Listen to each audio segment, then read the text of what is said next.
Hey, what's so funny, guys? You should have let Mr. T in on the joke. Hey, what's up? Ken here from the Retro Toyscapades channel. Today, I'm taking a look at the set of A-Team figures put out by Galoob Toys in 1983. And man, these were pretty awful. I mean, maybe some of you guys out there like them, and it sure does benefit from the fact that it's a nostalgic retro item. But come on, guys, this was a missed opportunity. First up, let's check out team leader Hannibal. Now, if this was supposed to be based off actor George Peppard, I think the manufacturing factory that put this out should have been shut down. Hannibal on the show was the confident and charismatic leader who always had a plan.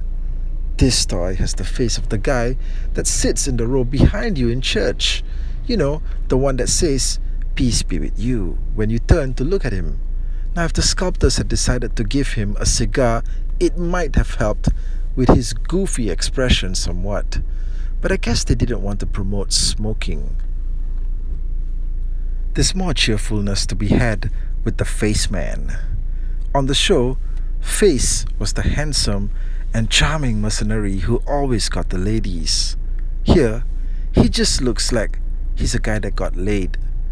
Again, the smile is way too goofy. Then we get to Howlin' Mad Murdock.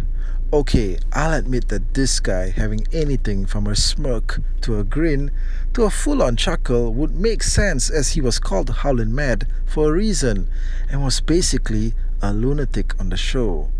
However, this just isn't a good facial sculpt.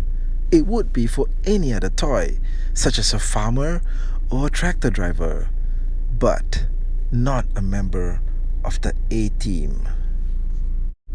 Finally, we get to B.A. Baracus, or Mr. T, and his sculpt is probably the best of the bunch, and that's because nobody wants to mess with Mr. T, not even the toy makers. I don't think that they would risk putting out a bad sculpt on this guy, as they might just find themselves getting thrown through a glass window. But mainly the sculpt on Mr. T works better cause he isn't smiling. So he looks serious and like he's about to get down to serious business. But it could just be that the sculptors could not find any reference photos of Mr. T with a smile, cause he hardly ever smiled on the show.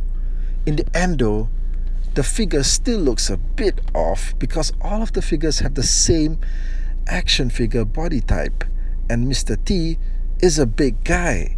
I mean, he even went up against Stallone in Rocky 3, so he kinda looks a bit scrawny here. Now, the figures do come with a whole bunch of backpacks and guns, but I didn't include those in here as no amount of accessories can disguise the fact that these figures are really bad. Now, if you didn't know better, you'd think that they were victims of a laughing gas attack by the Joker.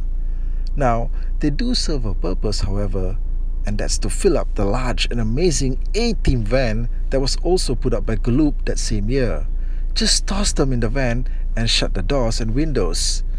I keep waiting for another toy company to pick up the license, such as McFarlane or NECA. But it looks like this was the first and last time that we had the classic A-Team characters in action figure form. So that's the video, guys. If you enjoyed it, I hope you drop me a thumbs up, and also don't forget to subscribe for more pop culture commentary that you didn't ask for. Thanks, and I'll catch you guys again soon.